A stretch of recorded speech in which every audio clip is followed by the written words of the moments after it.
I just didn't want them to go back.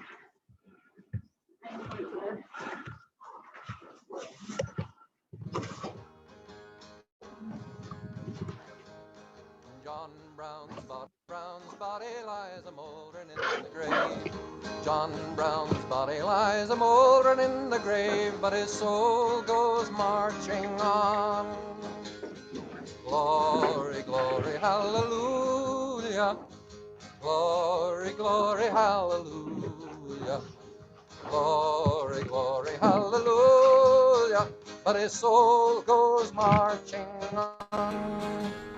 The stars above in heaven are looking kindly down. The stars above in heaven are looking kindly down. The stars above in heaven are looking kindly down on the grave of old John Brown. Glory, glory, hallelujah. Let's turn today to the events leading up to the Kansas-Nebraska Act. The compromise after compromise after compromise, trying to figure out some way to defer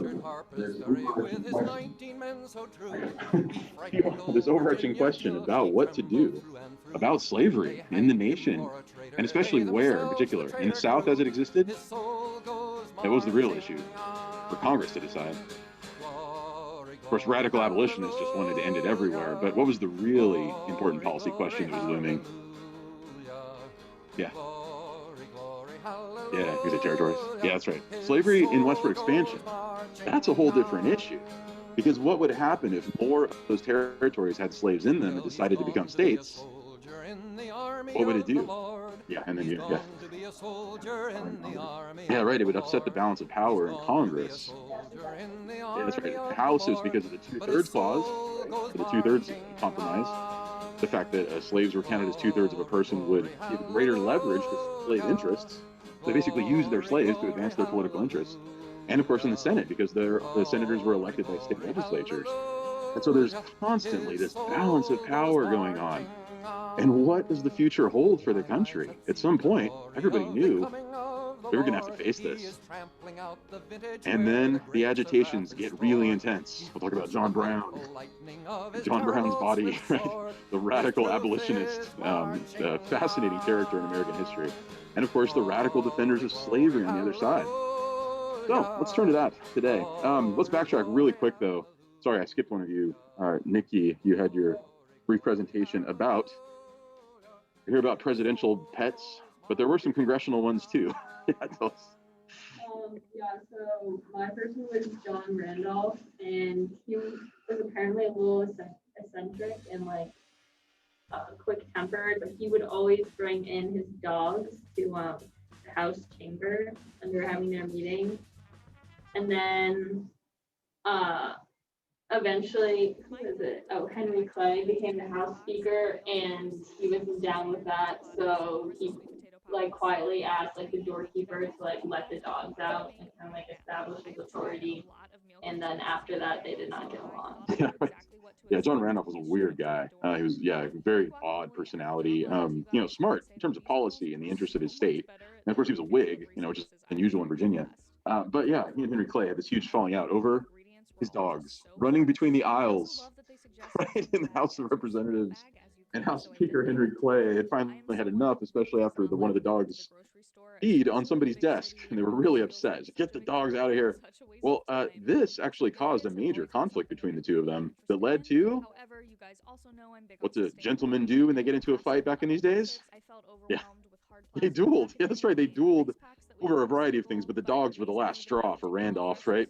And so they decided to meet in Virginia, even though, right, Clay was from Kentucky. Randolph saying that only Virginia is worthy of my blood. Dramatic statement. But then what happened in the duel? It was one of the most comic duels in the history of dueling. This is nothing like Hamilton and Burr, right? But you know the story?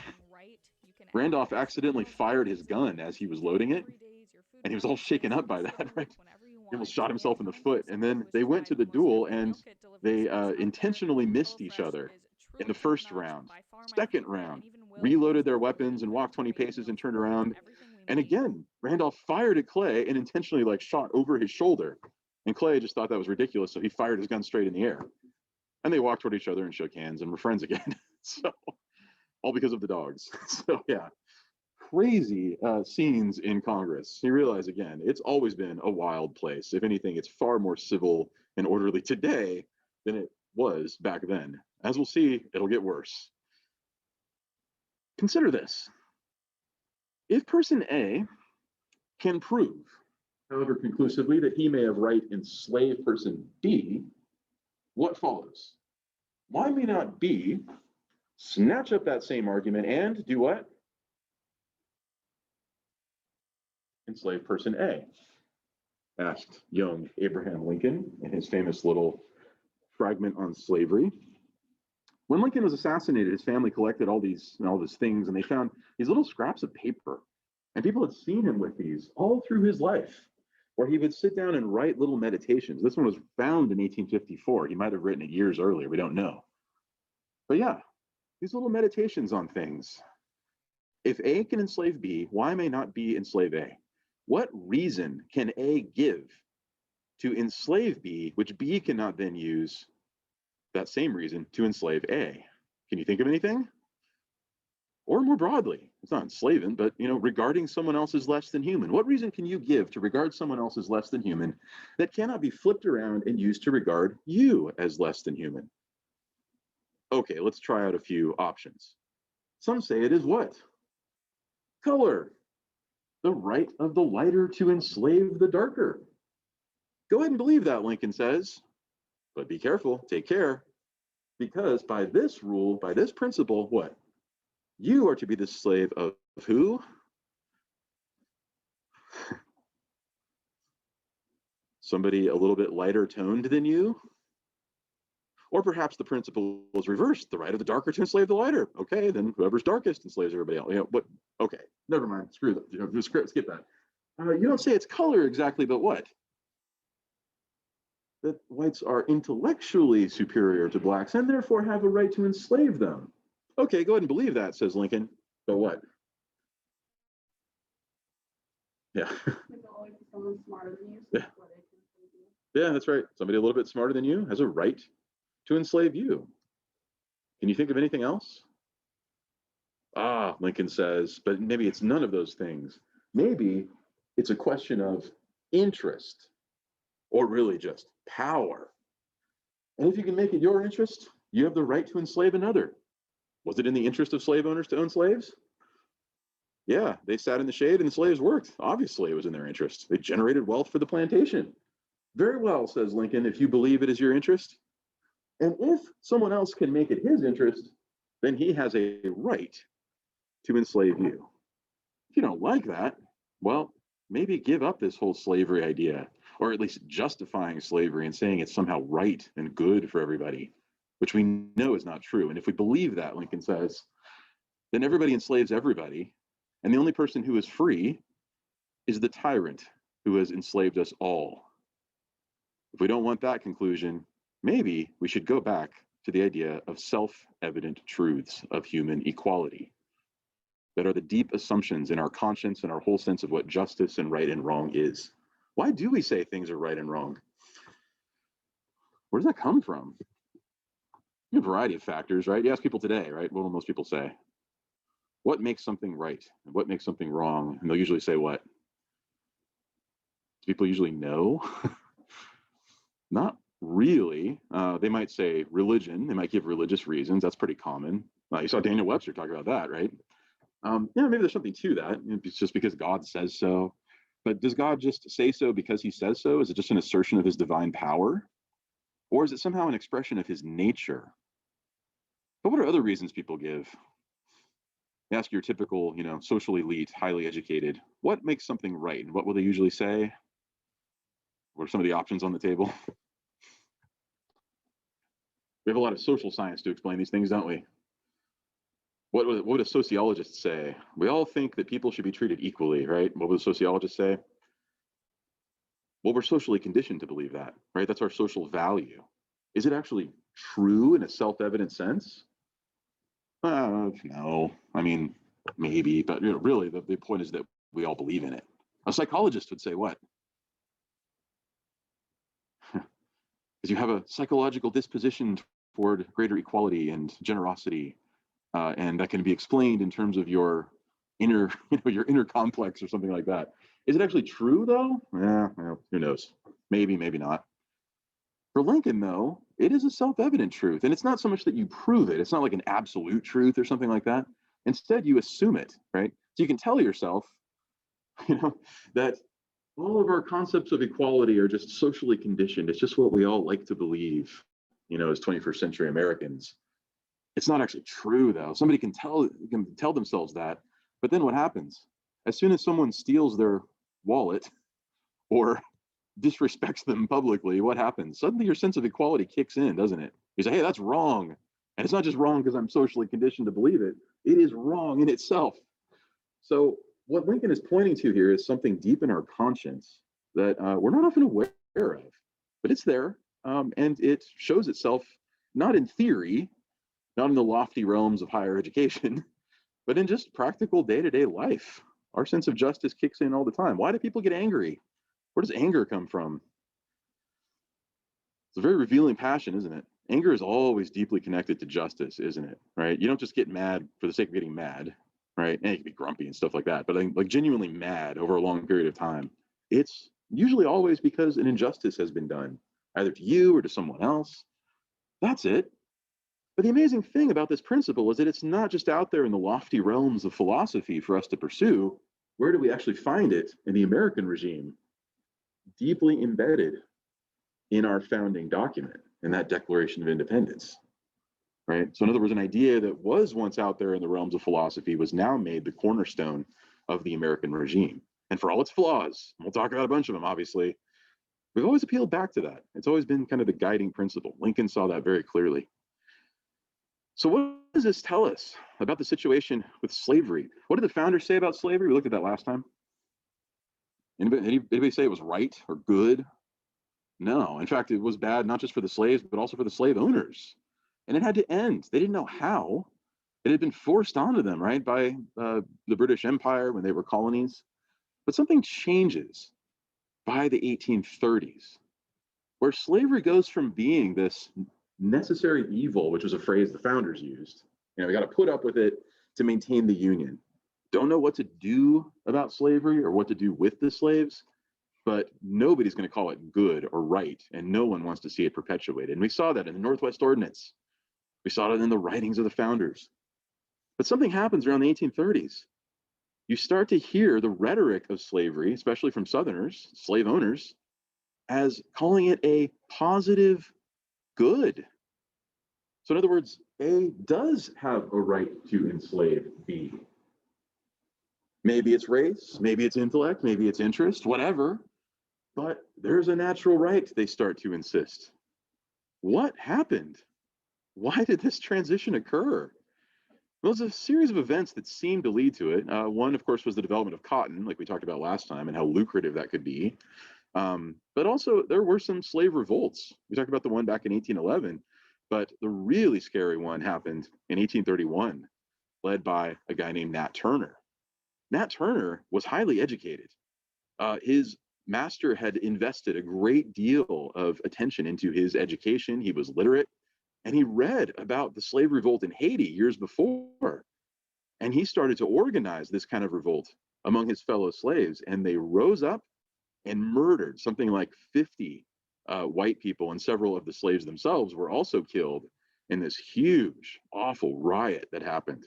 And Nat Turner himself was caught and executed for leading this insurrection. And that just spooked everybody across all the slave owners across the South. And they started to think, when you give slaves a little bit of freedom and dignity, like Nat Turner had, you get these violent outbursts. And so the conditions of slavery turned away from the necessary evil and the realization that this was wrong and it had to end someday to a positive good. And then you started getting stuff like this, coming from James Henry Hammond of South Carolina, one of the sternest defenders of slavery. Slavery is said to be evil by all those abolitionists. But no, it's not evil. On the contrary, I believe it to be the greatest of all the great blessings which the kind providence and the hand of God has bestowed upon our glorious region in the South. As a class, I say boldly, there is not a happier, more contented race upon the earth, lightly tasked, well clothed, and well fed. They are far better than who? The free laborer in the north who works in a factory or is a hired hand on somebody's farm. He's one sickness or one injury away from starvation. Capitalism is brutal. Slavery in the South, which regards other people as property, is kind and generous, and it's stable.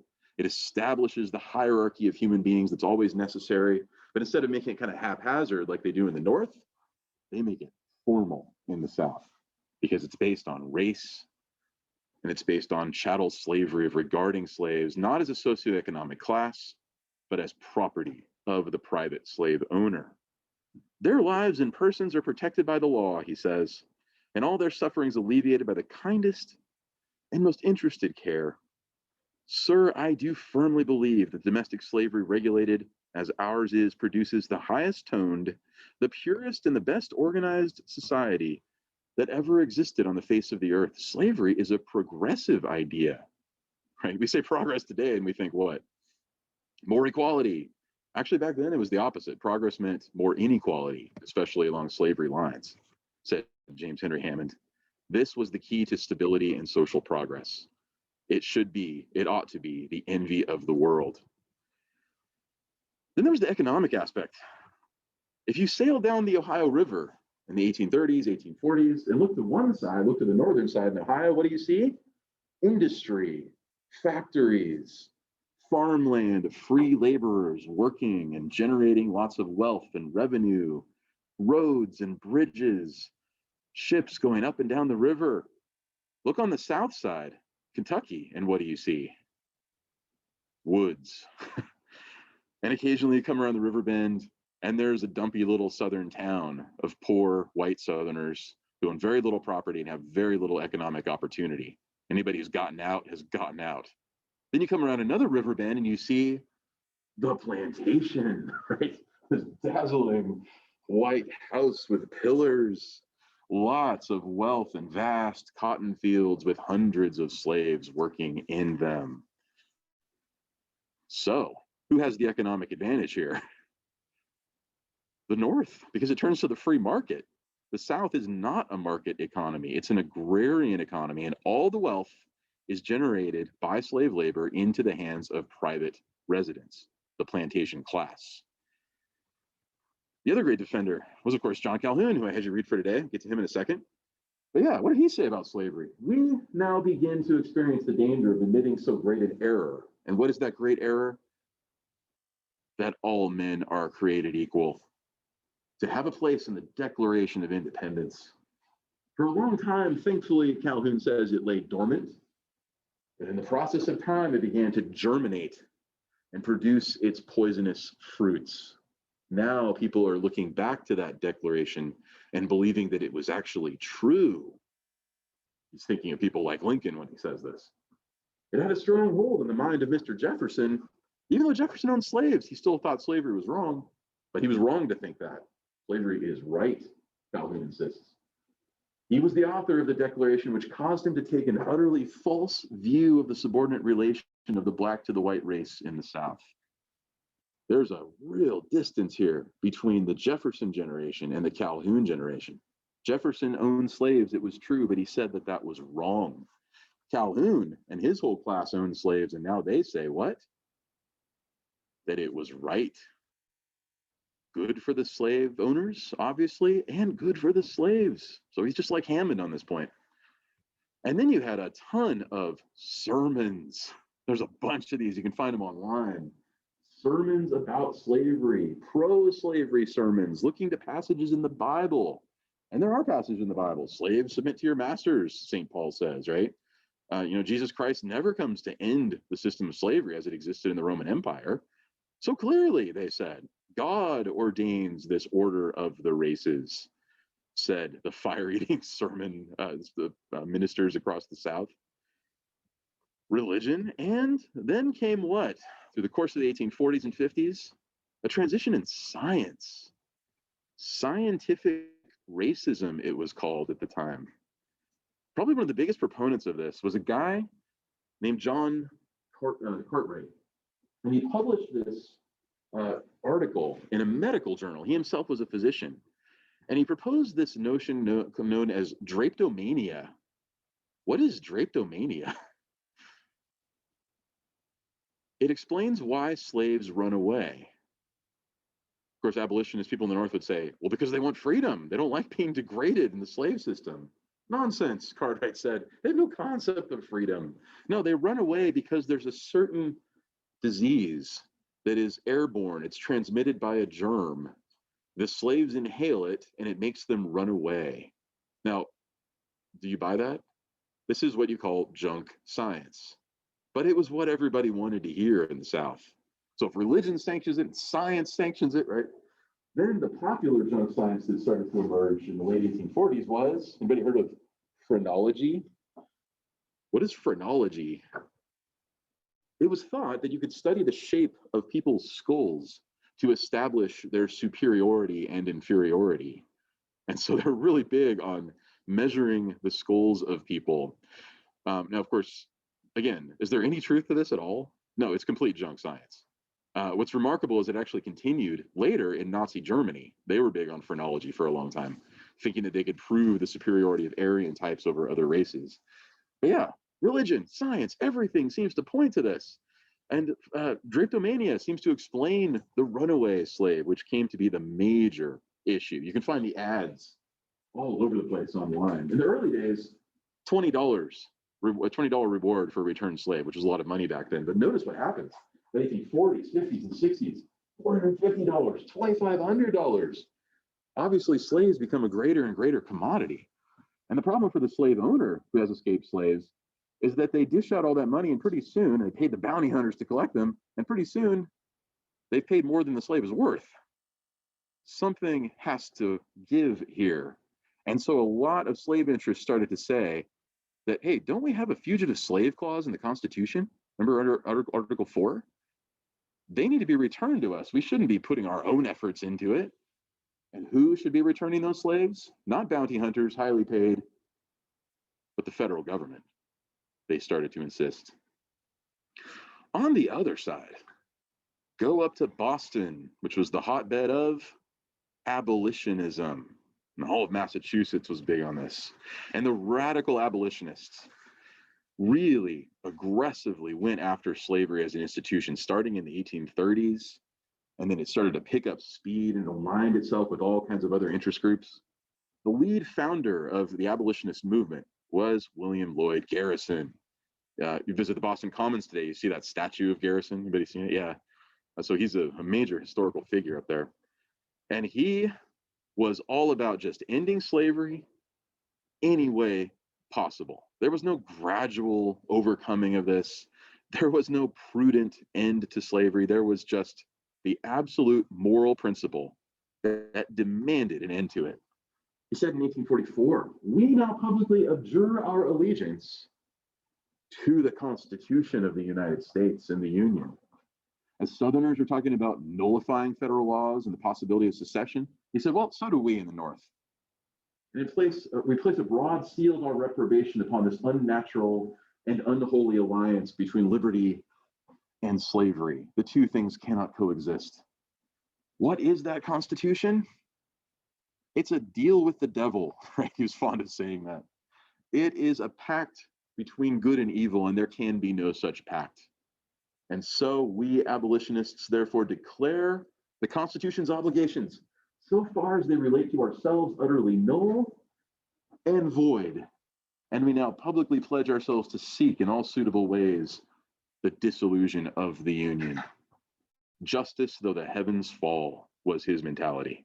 And with that, whenever he gave these speeches, what was he fond of doing? He would pull out of his coat pocket a copy of the Constitution, and he would light a match and burn it in front of the crowd, who would cheer. He was fond of burning constitutions. So, on one hand, you get John Calhoun saying that Jefferson was wrong to believe that all men are created equal. On the other hand, you get radical abolitionists saying that the Constitution was a pact with the devil. I mean, everybody's beating up on the founders. from both sides of this issue. It seems like the founders offer no guidance at all. Well, what was the Northern perception of the South during this time? They seem to think that slaves, they buy the stories, that they were happy, like Hammond said, right? They're well cared for. They don't have the worries of life, of managing their finances, of going to work every day, insurance, and staying healthy, and none of that really concerns them. Yeah, they work a little bit, but mostly they just have a relaxing, easy life, which is the envy of everybody, isn't it? And a lot of Northerners, over time, had never seen a slave. It was hard to travel in the South because remember, there weren't a lot of roads, there wasn't a lot of transportation. They had resisted all those internal improvements that Henry Clay proposed in that speech we looked at. And so if Northerners went down there, they could usually visit the big cities, but over time, state police would eventually ask them, "What are you doing here? Why don't you go back to the North?" Over time, nobody went to the South. It was just a very remote, isolated region. And so it was very easy to believe what people said about slaves. And so you got the cartoons in the newspapers showing them partying and happy and everything's fine. Well, one writer, an abolitionist, said, "No, it's time for the truth to be told. We're not going to have any delusions about what slavery actually is. And you can't do it in an essay or a speech. You have to do it in a novel." Anybody read this in high school? Uncle Tom's Cabin by Harriet Beecher Stowe. And she told it like it was. There's one chapter in particular of this book that was especially well known. The slave auction. Families separated, children pulled away from their parents, broken up and sold off. And the horrible emotional turmoil that this caused. Meanwhile, the auctioneer, the slave owners are just kind of indifferent toward it. There's one scene where one of the wives of the slave owners comes around the corner and sees this happening. And she's so shocked and horrified. And her husband comes over to her and tries to reassure her, "Oh, don't worry. Those emotions aren't real. They don't really feel loss and grief like we do." And yet she feels it. She knows it's real. And so Stowe tries to put that on the reader. You know how wrong this is because you feel it in the depths of your heart. What was slavery actually like? Stowe ripped the lid off these delusions about the happy slave. It was hard, grueling work. True, slaves did pretend to be jolly and easygoing, but that was a survival mechanism. And they had clever ways of surviving too. The sense of humor, breaking their tools a lot to try to avoid work.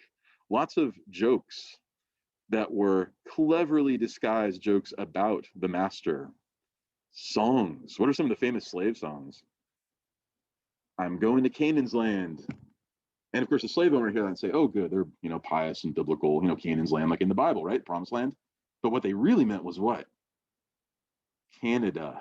Right? It wasn't Canaan's land at all. It was Canada. The plan to escape at some point. Another famous song was "Follow the Drinking Gourd." Of course, slave master didn't know what that meant, but the slaves knew. What was the drinking gourd? It was the Big Dipper. And at the end of it is the North Star. And if you follow the North Star through the woods, you'll get there. It's hard. It's a lonely journey. You'll be cold and hungry, but keep following it. Song goes something like that. Very clever ways of survival and of escape. So pick up John Blassingame's wonderful book on the slave community. It's a fascinating history of what it was actually like based on the sources. But all of that is under the surface, right? On the surface, what was the real debate? We saw the first compromise. What did the Compromise of 1820 do? We left off with this. Very difficult slavery question in the West. Yeah. Yeah, that's right. Missouri will enter as a slave state, the first slave state since the founding. Maine will enter as a free state, thus maintaining the balance of power in Congress. And what was the third provision? All of that on condition of what? Yeah. Or was it? That's right. There's also, the parallel. Didn't mention that one. Yeah, the fact that there'd be the Mason-Dixon line separating North and South. Yeah, lift that one out. But yeah, it was the other part. That's right. Yeah. No further spread of slavery beyond Missouri, the territories, right? And so it maintained what we saw back in the Northwest Ordinance. That was going to stay. This seemed to be a brilliant compromise. And Henry Clay, of course, was the mastermind behind it. But still, everybody knew we're just buying time. What was the next major issue to come up in the 1830s, especially when Andrew Jackson was president? John Calhoun, remember, was his vice president. And Calhoun was very much in agreement with Jackson about a lot of things, about protecting local government and deferring to state authority. But what about the tariff, which you saw Henry Clay mention? What did the tariff do to the South? It was passed, of course, to protect Northern industry against competition. But yeah, you say? Yeah, that's right. So you've got exports coming out of the South, especially cotton, going especially to England and the textile industry. At the same time, the South imported all of its industrial goods from England. What does this tariff do to those goods and to the value of cotton? It drives down the value of the cotton and it drives up the cost of industrial goods. So the political cartoon, right? Here's the New Englander. He's doing great. Here's the Southerner, who actually looks very much like John Calhoun, doesn't he? He's very emaciated and poor. There's the ship in his harbor with good stuff coming, but the tariff put on it is going to make it crazy expensive. And so industrial goods in the South were really hard to come by. Add to that the fact that they didn't have a lot of roads and transportation and canals. They could have gotten their industrial goods from the North, but they were so hard to transport. They preferred getting them from Europe. And of course, what would the New Englanders say to the Southerner? Why don't you industrialize? Why don't you invest in infrastructure and economy and contract in the free market? And then you'll have a lot of Southern wealth too. To which the Southerner would say, well, we just don't do that. Because what was the real reason? What generated all the wealth? Slavery, yeah, slave labor. It was agricultural, right? And so it seemed as if the South was willing to suffer economically for all this. We talked about the Ohio River, right? Well, what finally happened with that tariff? And this led to the first major crisis that almost could have been an early civil war. The tariff of abominations, as the Southerners called it. And John Calhoun, in consultation with a bunch of his fellow South Carolinians, drafted articles of what? He claimed that the state had a right to do what with federal law that they thought were unconstitutional. Yes, Anthony. Nullification. Yeah, nullification. What was that? You're gonna say? Yeah, nullification is one big step towards secession, right? Because if a state can declare a federal law null and void, basically strike it down like the Supreme Court does, well, then the state can also declare the Constitution null and void. Calhoun didn't go that far, but he definitely got things going on secession. And so the articles of nullification were drafted and laid out the reasons why South Carolina would declare federal laws unconstitutional if they felt harmed. And they were legitimately harmed. But still, fix this problem through the political process, not by striking down federal laws. That's dangerous business. Well, the president at the time was Andrew Jackson.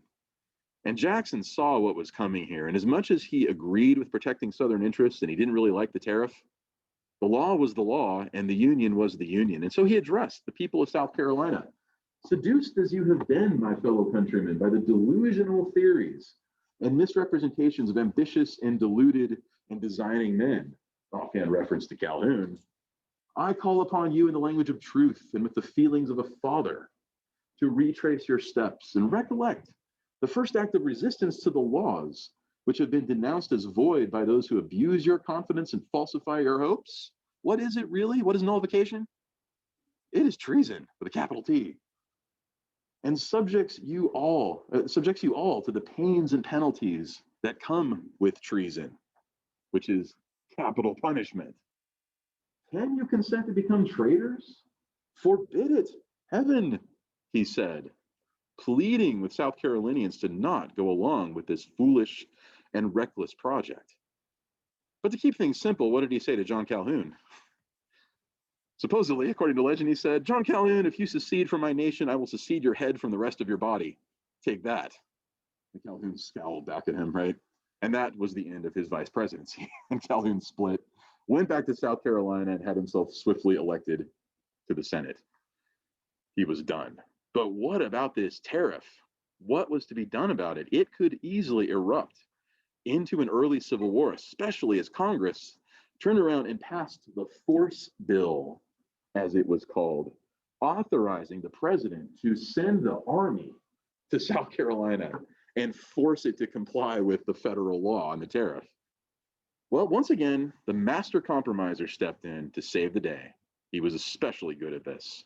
Henry Clay worked out a compromise, and the tariff was revised, and it had this incremental lowering of the tariff. So it would lower a little bit each year, a little bit each year, a little bit each year on the South. Calhoun and the other Southerners realized between the force bill on one hand, an incremental lowering of the tariff on the other, this is the best deal they were going to get. And so they accepted it. He sent word to South Carolina, call off the nullification, and they complied. They were that close, though, to having the U.S. Army sent to South Carolina. How would the South Carolina militia have responded? It could have been a very violent conflict, but Henry Clay saved the day. Calhoun backed off.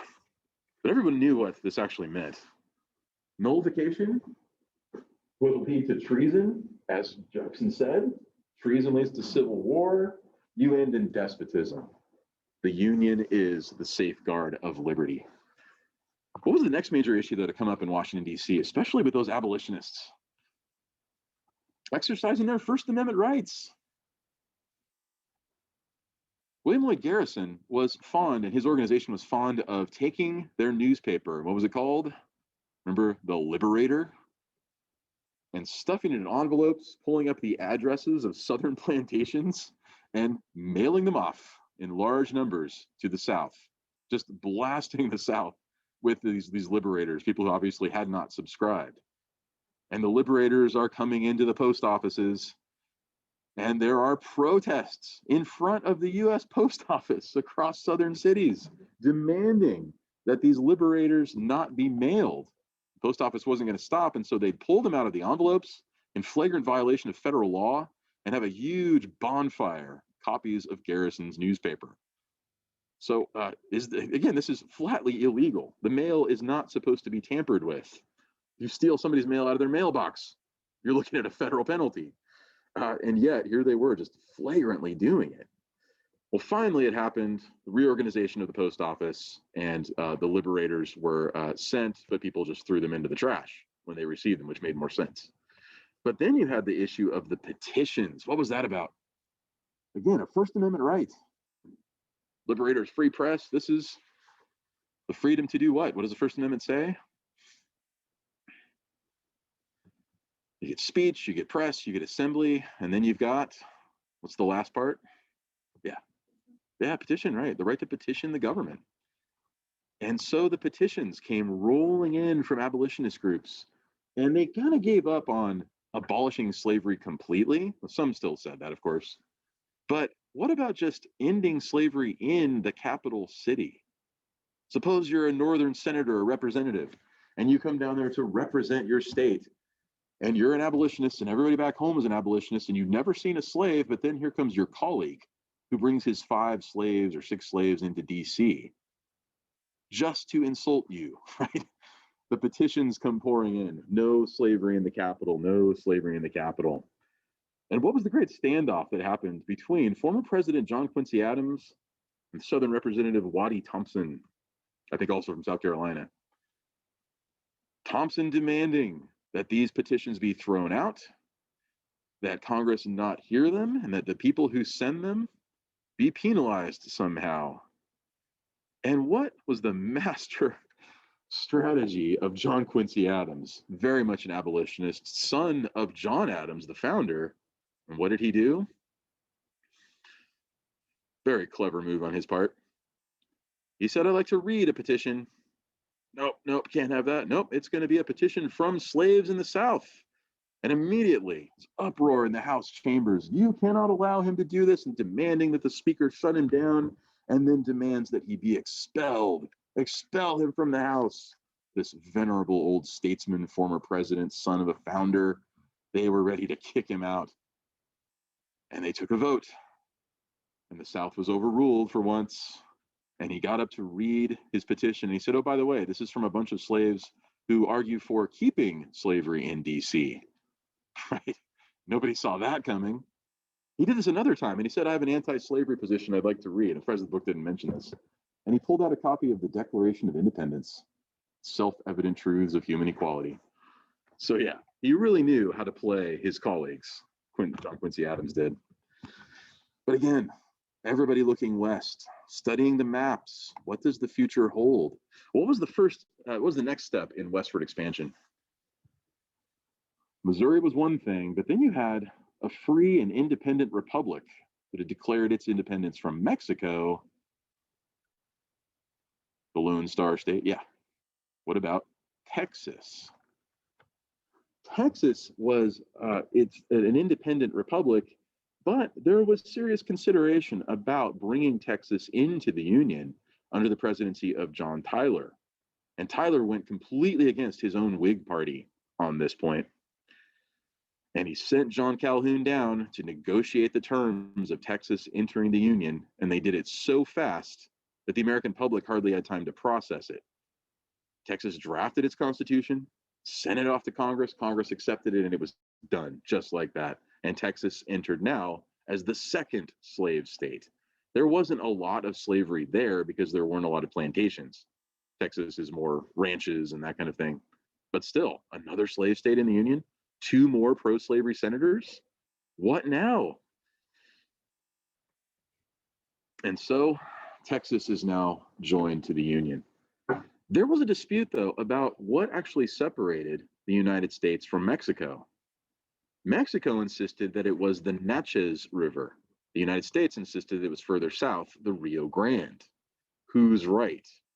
This was the question that James Polk had to face when he became president in 1844. Polk was an old-time Jacksonian Democrat. He ran on a very unusual promise that he would only serve 4 years. And in those 4 years, he would achieve 4 specific goals. And 2 of those goals had to do with westward expansion. He would get California and Oregon territory from Mexico. There's the map, right?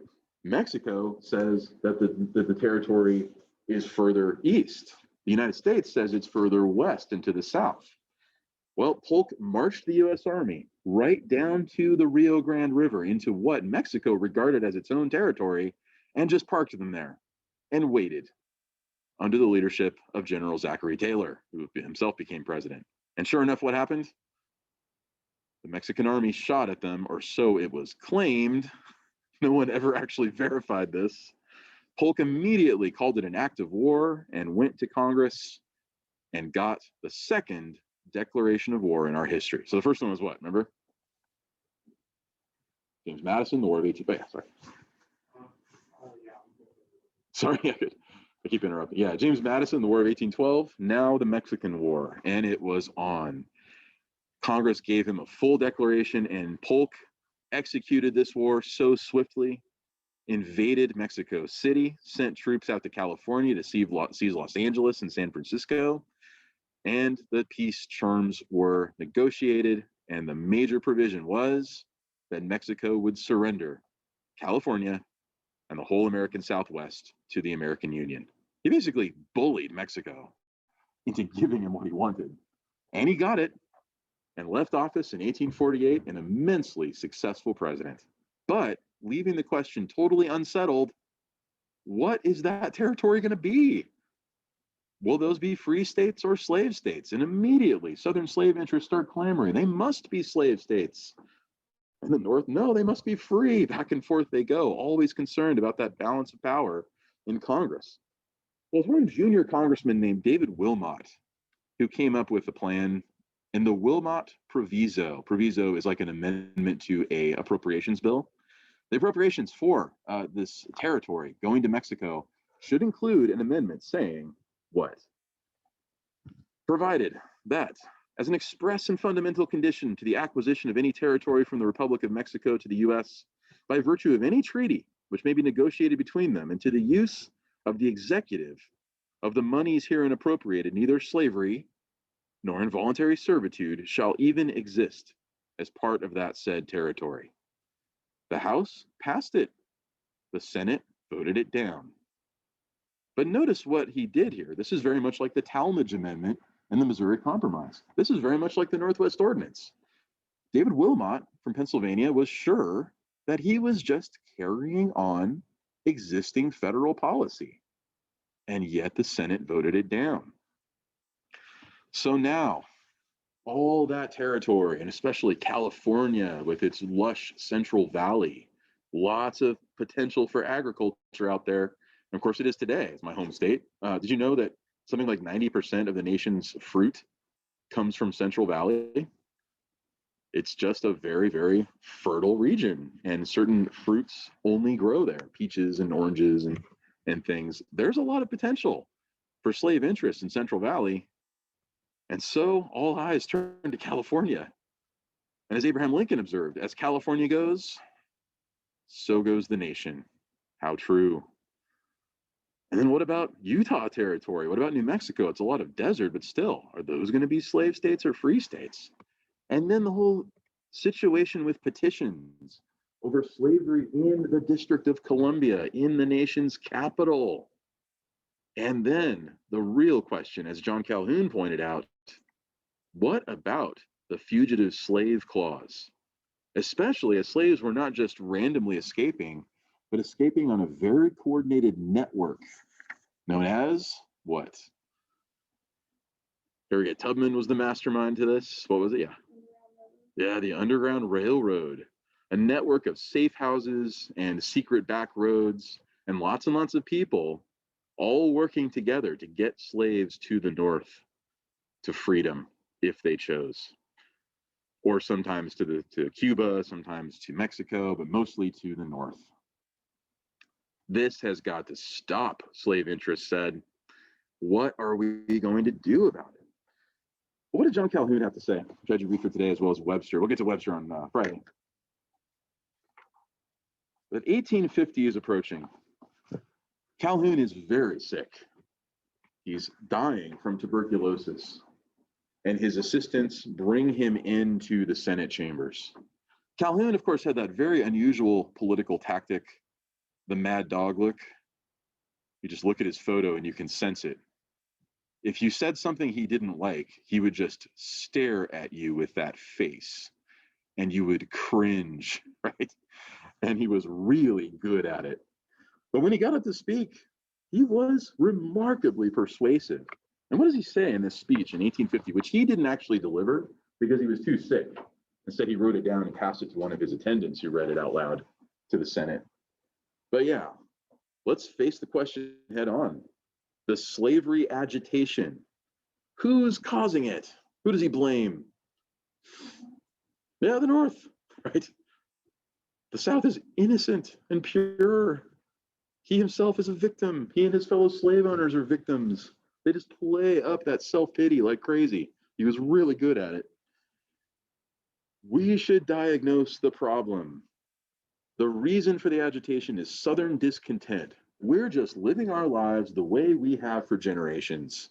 It is the North agitating us and causing us to consider drastic measures like nullification years before, which was his idea, and a variety of other things, and of course, always talk of secession. The push for disunion is not coming from us. We're just reacting to what the North is doing to us.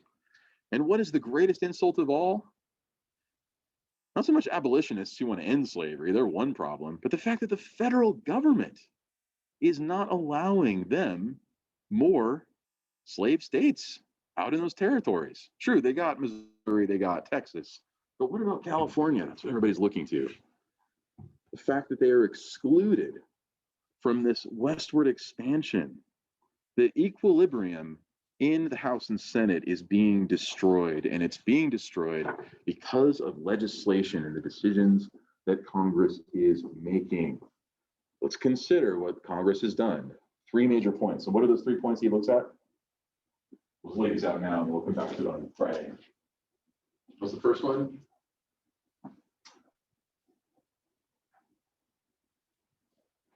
I just said it actually.